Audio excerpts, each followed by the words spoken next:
We turn now to ITMate, a massive pothole that just seems to be getting bigger by the day. ITMate senior investigative reporter Richard Essex first showed you the pothole last summer and has been following this story ever since. You see some of it there. Today he finds business owners that are just fed up.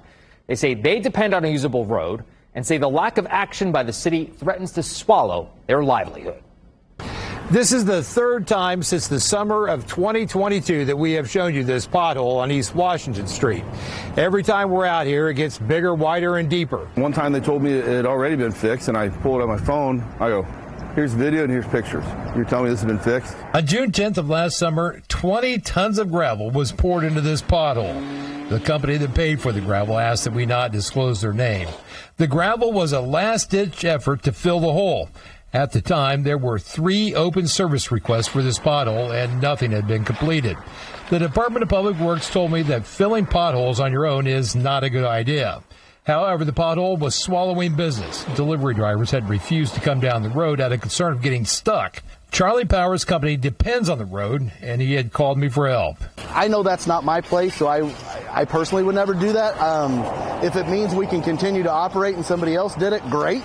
The gravel lasted about a month before the pothole opened back up. We are told in late summer of last year, DPW did fill the hole with asphalt. Within 6 months, the hole was back open and even bigger and deeper. In January of this year, our cameras captured an Indigo SUV attempting to cross and navigate the pothole and nearly got stuck.